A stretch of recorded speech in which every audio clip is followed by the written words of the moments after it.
Hello नमस्ते प्यारे विद्यार्थियों और मेरे प्यारे दोस्तों, एक बार पुनः आप सभी का स्वागत है मी एम आई टू क्लास के अंतर्गत। और आप सभी को पता है कि पॉलिटिकल के लिए one of the best class यहाँ पर आपके लिए अवेलेबल होती हैं। तो बीए यानी 11 से लेकर आपकी पीजी तक एमए तक की क्लासेस के लिए अरेंजमेंट यहाँ पर हो चुका है। तो अब आज आपको बता रहे हैं, यानी इस क्लास में 12th के लिए ये क्लास है, क्योंकि 12th की क्लासेस कंटिन्यू हो रही हैं आपके न्यू पैटर्न के अकॉर्डिंग, न्यू सिलेबस के अकॉर्डिंग। तो अभी हम शुरू कर रहे हैं आपकी आगे कंटिन्यू जो सीरीज है। तो 6 लेसन आज शुरू कर रहे हैं, ठीक है। और हर लेसन यानी अब तक 5 लेसन आपके हो चुके हैं। कौन सी बुक पढ़ा रहा हूँ 12th में? 12th में पॉलिटिकल के 2 बुक है, तो मैं पढ़ा रहा हूँ अभी स्वतंत्र भारत की राजनीति, ठीक है। तो इसमें 6 चैप्टर है ये, इसके भी 2 पार्ट बनेंगे। तो फर्स्ट यहाँ से अब शुरू कर रहे हैं, क्योंकि 5 पार्ट ऑलरेडी बने हुए हैं। हर की 2-2 पार्ट बने हर लेसन के। तो प्लेलिस्ट में देखिएगा, आपको पूरी जानकारी मिल जाएगी किस प्रकार से क्लास यहाँ पर आपके लिए अरेंजमेंट हो रही है। क्योंकि आपकी स्कूल की क्लास से मान लीजिए कभी डिस्टर्ब हो सकती है, बट ये क्लास डिस्टर्ब नहीं होगी। आप जब चाहें ऑनलाइन आपको ये मिल जाएगी, आपके लिए काफ़ी हेल्पफुल होगी। तो मैं भरत कुमार आप सभी का स्वागत करता हूँ दोबारा पुनः मी एम आई यूट्यूब क्लास के अंतर्गत। तो देखिए, बात करते हैं लोकतांत्रिक व्यवस्था का संकट। यस, यानी इससे पहले हमने देखा था कांग्रेस प्रणाली, पुनः स्थापना और चुनौतियां, ठीक है। काफी इंटरेस्टिंग टॉपिक था। अब हम आज इस टॉपिक में देखने वाले हैं कि भारत की लोकतंत्रीय व्यवस्था में एक ऐसा दौर भी आया, तब तानाशाही व्यवस्था के द्वारा लोकतंत्र को पूरी तरह कमजोर कर दिया गया। कहने का मतलब, जैसे हाथी के पांव किसी को कैसे रोंदते हैं, इसी प्रकार यहाँ की जो एक दलीय व्यवस्था थी ना, और यहाँ का एक जो ऐसा माहौल हो गया था कि उस वजह से भारत में लोकतंत्र तार तार हो चुका था। लोकतंत्र एकदम से, कहते हैं ना, लोकतंत्र की जो वैल्यू, जो मूल्य होते वो खत्म हो चुके थे। ऐसा क्या हुआ था भारत की राजनीति में? तो वही हम देख रहे हैं। तो देखिए, हम बात करते हैं कि भारत में आपको पता होगा 1975 के आसपास, भारत में 1975 के पास राष्ट्रीय आपातकाल आया था। क्या आया था? आया था नहीं, लगाया था राष्ट्रीय आपातकाल।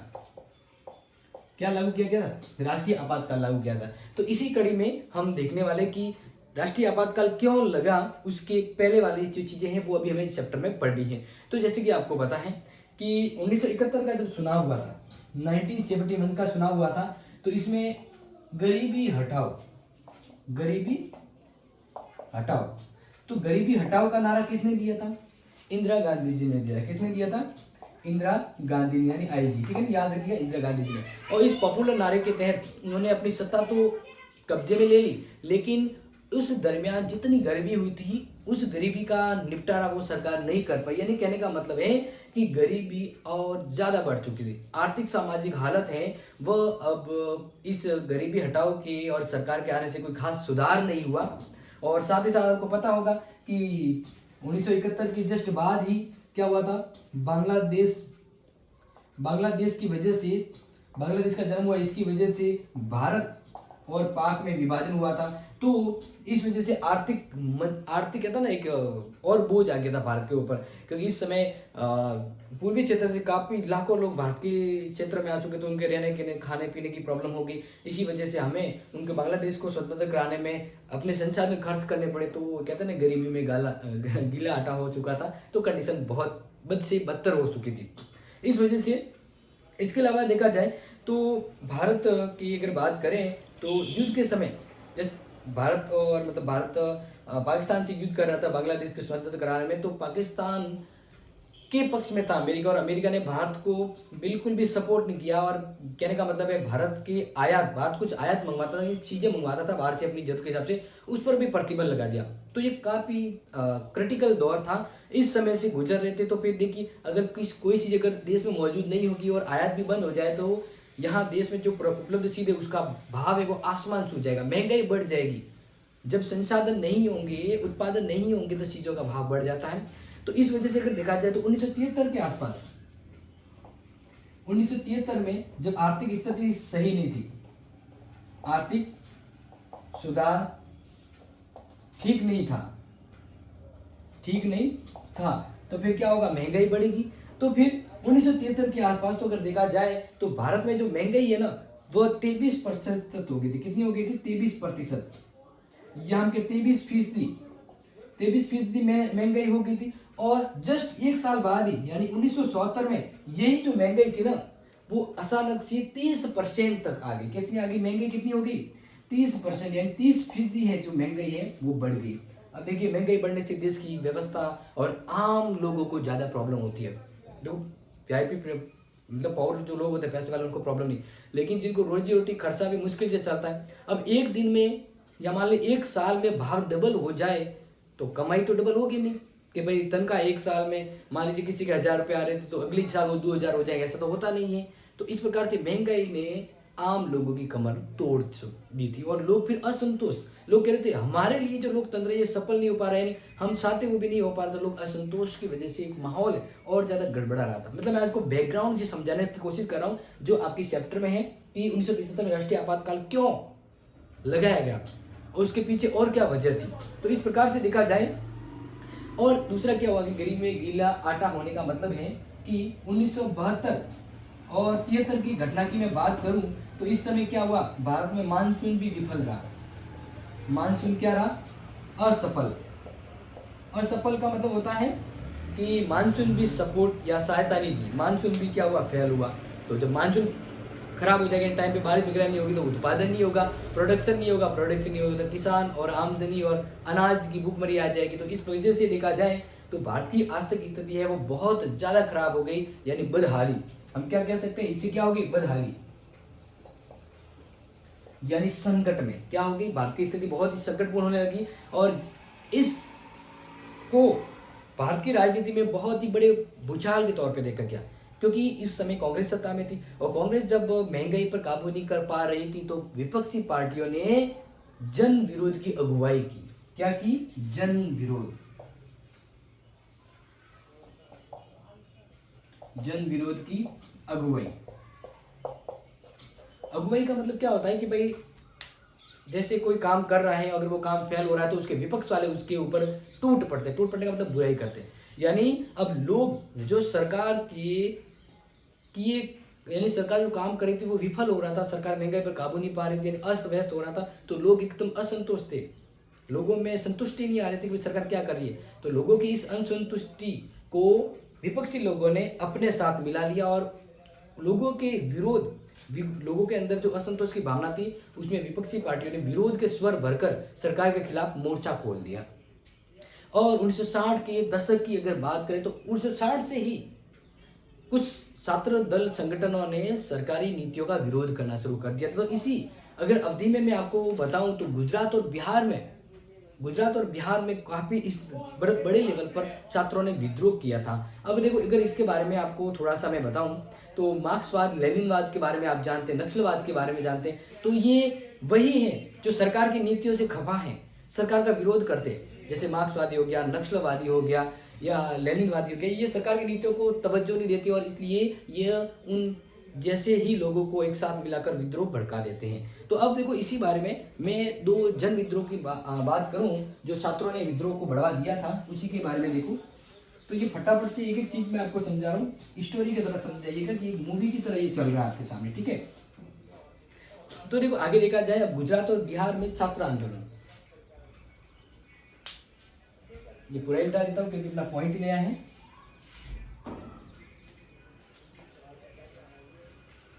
गुजरात एवं बिहार, ये दोनों इलाके जहां कांग्रेस की सत्ता थी, किसकी सत्ता थी, कांग्रेस की। तो इन दोनों ही जगह पर क्या हुए, आंदोलन हो गए। क्या शुरू हो गए, आंदोलन हो गए। अब देखिए जब आंदोलन होता है तो आपको पता ही है काफी काम रुक जाता है, अव्यवस्था हो जाती है। तो गुजरात और बिहार दोनों ही ऐसे राज्य थे जहाँ पर प्रेजेंट टाइम में उस समय कांग्रेस की सरकार थी और यहाँ के छात्रों ने दोनों ही प्रदेशों की राजनीति पर गहरा असर डाला, मतलब सरकार को हिला के रख दिया छात्रों ने। क्यों, क्योंकि राष्ट्रीय स्तर पर इनका प्रभाव पड़ा था और इस वजह से अगर देखा जाए तो देखिए 1974, क्योंकि घटना इसी के आसपास की, आपातकाल के आसपास की, तो 1975, तो यानी 1974 की मैं बात करूं कि भाई 1974 का एक घटनाक्रम मैं आपको बताऊं। सबसे पहले गुजरात का देख लीजिए, ठीक है ना। जनवरी 1974 की बात करें तो देखिए जनवरी 1974 में अगर देखा जाए तो गुजरात के छात्रों ने खाद्यान्न, खाद्य तेल और आवश्यक सामग्री, नोट कर लीजिएगा, खाद्यान्न, ठीक है ना, यानी अन्न, खाद्यान्न, खाद्य तेल एवं आवश्यक वस्तु, आवश्यक वस्तु जैसे मतलब जीवन जीने के लिए बहुत ही जरूरी चीजें होती है, तो खाद्यान्न, खाद्य तेल और आवश्यक वस्तुओं की बढ़ती हुई कीमतों की वजह से जो महंगाई बढ़ रही थी, बढ़ती कीमतों की वजह से और उच्च पदों पर जो बैठे सरकारी कर्मचारी जो भ्रष्टाचार कर रहे थे ना, वो लिखवा ही देता हूं।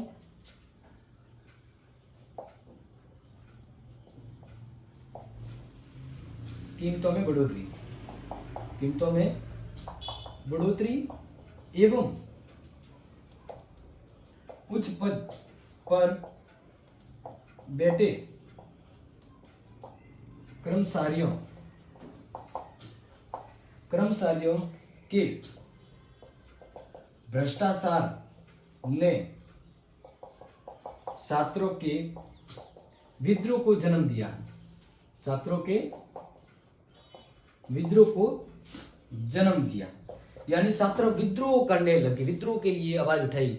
छात्रों ने कहा कि इस प्रकार से जो सरकार विफल हो रही है, तो छात्र संगठित हुए, क्योंकि खाद्य तेल, आवश्यक वस्तु कीमतों में बढ़ोतरी हो रही थी और उच्च पदों पर जो बैठे कर्मचारी थे, उच्च पदों पर जो बैठे कर्मचारी थे ना, जैसे सरकारी कर्मचारी, नेता, मंत्री, तंत्री होते, वो भी भ्रष्टाचार करने लगे। तो इस वजह से, इस भ्रष्टाचार की वजह से छात्रों ने सरकार के खिलाफ मोर्चा खोल दिया। फिर क्या हुआ, छात्र आंदोलन, बड़ी राजनीतिक पार्टियां भी शरीक। देखो ये हुआ कि जब छात्रों ने सरकार के खिलाफ आंदोलन किया, तो उसका मौका देखकर सरकार की, यानी उस सरकारी पार्टी जो सत्ता में बैठी थी, उसके विरोधी दलों ने क्या कर दिया, छात्रों के साथ जुड़ गए।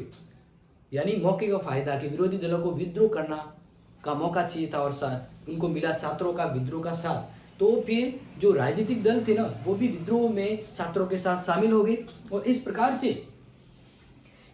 से जब ये छात्रों का विद्रोह था, छात्रों का विद्रोह में राजनीतिक पार्टियों ने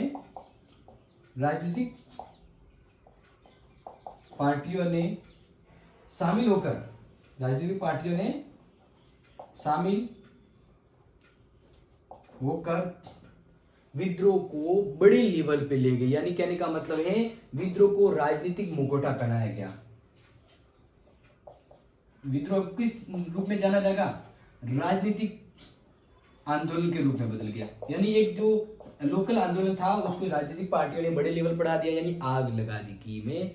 यानी कहते हैं बात, जैसे आग लगी हो, घी डालना, भड़क जाता है। वैसे ही छात्रों के आंदोलन को राजनीतिक पार्टियों ने अपने साथ जोड़कर इसको सरकार के खिलाफ बड़ा मोर्चा खोल दिया। और फिर अगर देखा जाए, जो ये माहौल हुआ, उससे सरकार हिलने लग गई, वहां की सरकार, गुजरात की। तो देखा जाए तो कांग्रेस के प्रमुख नेता उस समय जो थे, कांग्रेस के, यानी कांग्रेस ओ के जो प्रमुख नेता थे, ठीक है ना, या फिर मैं सी कर रहा हूं, सी, यानी कांग्रेस ओ के नेता जो प्रमुख नेता थे, मोरारजी देसाई, ठीक है। तो मोरारजी देसाई ने विद्रोह के इस कंडीशन में अपने आप को मौका देखते हुए कहा कि यहाँ की सरकार विफल हो रही है, तो विधानसभा को भंग कर पुनः चुनाव करवाया जाए। यानी सरकार को रद्द कर दिया जाए, पुनः नया चुनाव करवा दिया जाए, क्योंकि सरकार महंगाई पर काबू पाने में विफल हो रही है। और इस वजह से मोरारजी देसाई ने भूख हड़ताल पर बैठने का निश्चय किया। मैंने कहा कि मैं अनिश्चितकालीन भूख हड़ताल में बैठ जाऊंगा अगर सरकार इसी प्रकार टांग अड़ाती रही और लोगों की लोकतंत्र के अकॉर्डिंग काम नहीं किया तो। और इस तरह से मोरारजी ने अपने कांग्रेस के दिनों में इंदिरा गांधी के मुख्य विरोधी थे, क्योंकि आपको पता है कांग्रेस ओ और आर, तो कांग्रेस आर पर जो इंदिरा गांधी थी, उसका विद्रोह करना इनका मकसद था। इस वजह से ये मौका था बदला लेने का, या मान लीजिए कांग्रेस की, इंदिरा गांधी पार्टी के विद्रोह को मतलब उनको कमजोर करने का। तो उन्होंने अनिश्चित भूख हड़ताल में बैठ गए और कहा कि ये जो गुजरात में जो कांग्रेस पार्टी है, उसको रद्द कर दिया जाए, पुनः नया चुनाव करवा दिया जाए। तो इस प्रकार से छात्रों और राजनीतिक पार्टियों के द्वारा जो दबाव बनाया गया ना, उस दबाव की वजह से 1975 के जून में, नोट कर लीजिएगा, 1975 के जून महीने में क्या हुए, विधानसभा के पुनः चुनाव करवाए गए। विधानसभा के चुनाव हुए, ठीक है, समझ में आ रहा है। और अगर देखा जाए कि वैसे भी टाइम पर पूरा होने वाला था, लेकिन जब कांग्रेस की किरकिरी हो चुकी थी गुजरात में, हर जगह कांग्रेस का विद्रोह हो रहा था, तो 1975 का जो चुनाव हुआ था, उसमें क्या होगा आपको पता ही, कांग्रेस हार गई। कांग्रेस क्या हो गई, हार गई। इसी प्रकार एक विद्रोह की झलक मैं आपको बताता हूँ बिहार के बाद में। गुजरात का तो समझ लिया आपने। देखो अब गुजरात में और बिहार में कॉमन चीज क्या थी कि दोनों ही जगह पर क्या हुआ कि छात्रों ने विद्रोह किया और उस विद्रोह को वहां के कुछ प्रमुख लोगों ने, राजनीतिक पार्टियों ने समर्थन दिया। तो फिर विद्रोह अप लेवल पर चला गया, लेवल बड़ा हो गया। तो बात करते हैं कि मार्च, अब बिहार की बात कर रहा हूँ, ठीक है। अब मैं आपको बिहार की बात कर रहा हूँ, बिहारी बाबू ध्यान रखिएगा। मार्च 1974 की बात करें, देखो मार्च 1974 में यहाँ पर भी यही चीज थी। क्या चीजें थी कि बढ़ती महंगाई, आसमान सूती या आसमान कहने का मतलब एक चीज होता है कि जब किसी चीज के भाव आसमान छूते हैं तो इस वजह से लोगों में नाराजगी होती है।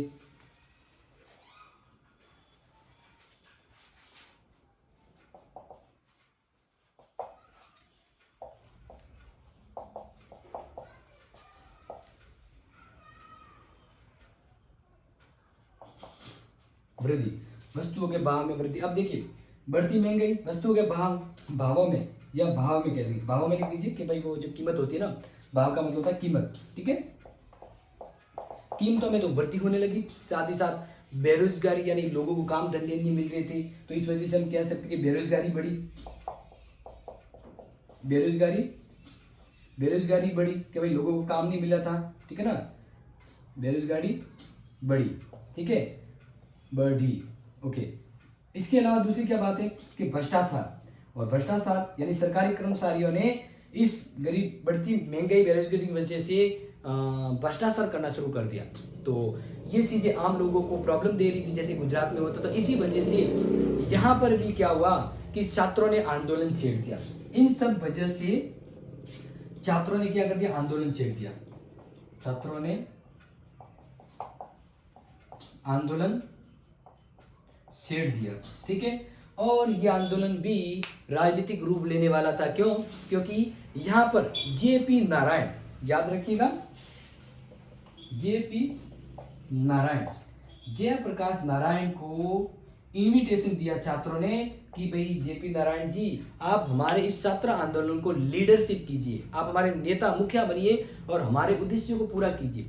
तो जेपी नारायण ने एक शर्त रखी कि मैं आपके, वैसे क्योंकि जेपी नारायण, जयप्रकाश नारायण अपना राजनीतिक जो ये घटनाक्रम था छोड़ चुके थे, लेकिन एक कंडीशन पे भी ये कहने का क्या कि हम आपके आंदोलन में जुड़ सकते हैं, एक शर्त पर, वो ये होगी कि ये आंदोलन हिंसक नहीं होगा, यानी आंदोलन में खून खराबा लड़ाई नहीं होगी, अहिंसक रूप में ये आंदोलन अगर चलता है और अगर ये अपने उद्देश्य तक रहता है कि इसमें हिंसा ना हो, तभी मैं इस आंदोलन से जुड़ूंगा। तो इसी तरह सक्रिय राजनीति से अलग हो चुके जेपी नारायण वापस इस राजनीति में छात्रों की अगुवाई के तौर पे, छात्रों की डिमांड के तौर पे इस आंदोलन में जुड़े।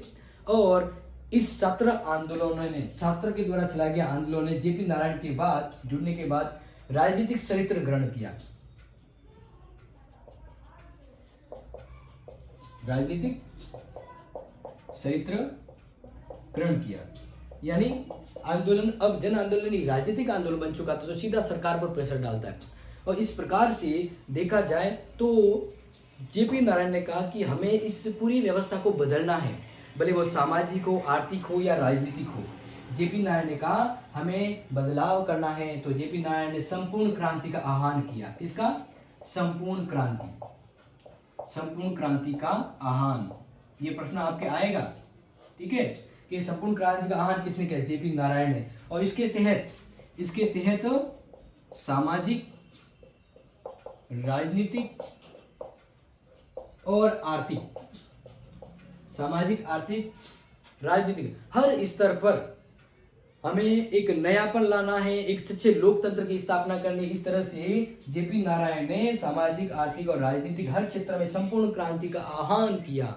और इस तरह से उन्होंने कहा कि अब इस संपूर्ण क्रांति के तहत हम सच्चे लोकतंत्र की स्थापना करेंगे। क्या कहा? सच्चे लोकतंत्र की स्थापना करेंगे। सच्चे लोकतंत्र की स्थापना। क्यों?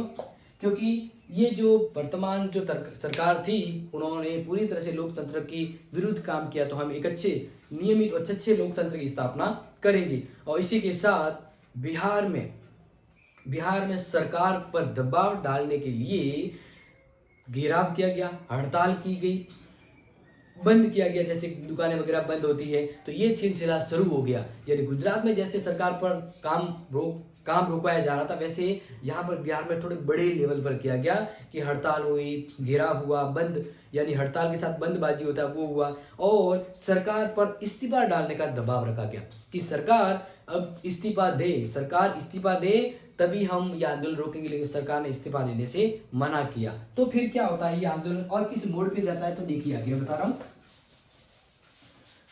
अगर देखा जाए तो ये आंदोलन है वो एक बहुत ही बड़े स्तर पर पहुंच चुका था, और यह आंदोलन धीरे धीरे जेपी नारायण की जुड़ने से दूसरे हिस्सों में भी बढ़ा।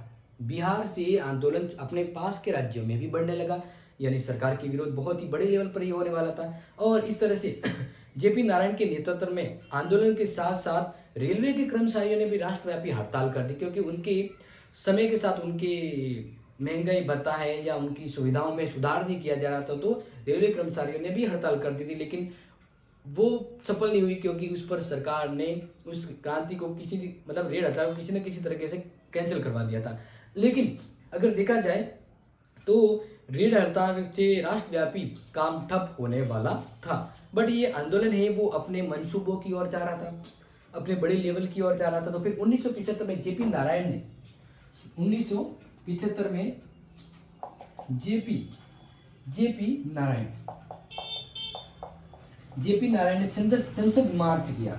क्या किया? संसद मार्च, यानी संसद की ओर बढ़ना, यानी संसद मार्च का नेतृत्व, संसद में गतिविधि हो रही है उसका नेतृत्व करना। तो संसद मार्च का नेतृत्व किया हड़ताल के तौर पे। और देश की राजनीति में अब तक संसद के सामने इतनी बड़ी संख्या में आंदोलनकारी इकट्ठे हुए जो पहले नहीं हुए थे। और जयप्रकाश नारायण के साथ साथ उस समय के कांग्रेस के विभिन्न विरोधी दल जयप्रकाश नारायण के साथ खड़े हो गए। और इसमें मैं आपको कुछ आंदोलनों के जैसे नाम बताऊं जो संसद मार्च में उनके साथ शामिल थे।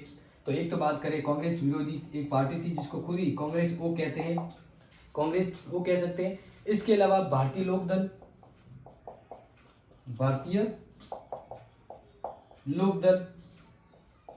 ठीक है, जो कांग्रेस विरोधी थी, कांग्रेस आर विरोधी। इसके अलावा देखा जाए तो भारतीय जनसंघ वो भी इसका विरोधी था, भारतीय जनसंघ। यानी एक मिला के महंगाई वगैरह ये तो समस्या थी, लेकिन इन राजनीतिक दलों का मंशा था कि वर्तमान सरकार या इंदिरा गांधी की सरकार को हटाओ, उनको वहां से हटाया जाए। तो इसी प्रकार से विभिन्न दलों के साथ गैर कांग्रेसी और अन्य गैर कांग्रेसी दल उस संसद मार्च में शामिल हुए, और इन दलों ने जेपी नारायण का सपोर्ट किया। और इन सभी लोगों ने सोचा कि इंदिरा गांधी के विकल्प के तौर पे जेपी नारायण आएंगे, यानी इंदिरा गांधी को जब हटाएंगे तो केंद्रीय स्तर पर नए तौर पे एक नया नेता को हम चुनेंगे, वो भी जेपी नारायण। तो इंदिरा गांधी के विकल्प के तौर पे, शॉर्ट में लिख देता हूं, आईजी के विकल्प के तौर पर जेपी नारायण को देखा गया। देखो, देखा गया का मतलब क्या होता है कि भाई उसकी जगह कौन आएगा। तो अब इन सभी लोगों को विश्वास हुआ कि भाई इंदिरा गांधी को टक्कर लेने के लिए, इंदिरा गांधी को टक्कर देने वाला व्यक्ति है तो वो जेपी नारायण ही है। इस प्रकार से देखा जाए तो इन दलों ने जेपी को इंदिरा गांधी के विकल्प के तौर पे पेश किया, और बहरहाल जेपी के विचार और उसके द्वारा अपनाए गए जन प्रतिरोध की ख्यातियों की आलोचना भी हुई थी। यानी पूरी तरह से इसका नेतृत्व संभालने में कहीं न कुछ कमियां रही थी। लेकिन देखा जाए तो ये जन आंदोलन बहुत ही बड़े लेवल पर हुआ था, और गुजरात और बिहार दोनों ही राज्यों में कांग्रेस विरोधी आंदोलन शुरू हुए। यानी इस आंदोलन का उद्देश्य था बस कांग्रेस को हटा दिया जाए, इनकी राज्य सरकारों से या केंद्रीय सरकारों से भी। और इस प्रकार से आंदोलन राज्य सरकार के खिलाफ नहीं, अगर गहराई से देखा जाए तो ये आंदोलन का मकसद था इंदिरा गांधी के खिलाफ, कि इंदिरा गांधी को उनकी पद से हटाया जाए। तो इंदिरा गांधी का मानना था कि आंदोलन उनके प्रति व्यक्तिगत रूप से प्रेरित है, सरकार की नीतियों से नहीं, खुद मेरे नीतियों से प्रेरित है। तो इस प्रकार से जब ये घटनाएं हो रही थी, बार बार काम बंद होना, हड़ताल, विद्रोह और महंगाई, भ्रष्टाचार, ये सब गतिविधियां हो रही थी, तो कहीं ना कहीं आने वाले समय में आपातकाल लागू होने वाला था। ओके, तो अब अगर देखा जाए तो यहाँ तक तो मैंने आपको समझा दिया। अब इसके जो नेक्स्ट पार्ट है ना, उस नेक्स्ट पार्ट में आपको बताएंगे कि ये जो विद्रोह है और किस मोड़ पे जाने वाला था, और आपातकाल से पहले यानी आपातकाल लगने से पहले ऐसे क्या कारण थे, ऐसे क्या मजबूरियां थी कि 1975 के समय तत्कालीन इंदिरा गांधी सरकार ने देश में राष्ट्रीय आपातकाल की घोषणा करवाई। तो बढ़ेंगे और समझेंगे उस चैप्टर यानी इसके नेक्स्ट पार्ट में। तो जुड़े रहिए और शेयर कीजिएगा ताकि आपको नेक्स्ट पार्ट बहुत जल्द मिले, और इसके आगे की कहानी को हम आगे कंटिन्यू रखेंगे आपके नेक्स्ट पार्ट 2 में, और पार्ट 2 में इस चैप्टर भी खत्म कर देंगे, ठीक है ना। तो thank you so much and love you dear student, take care.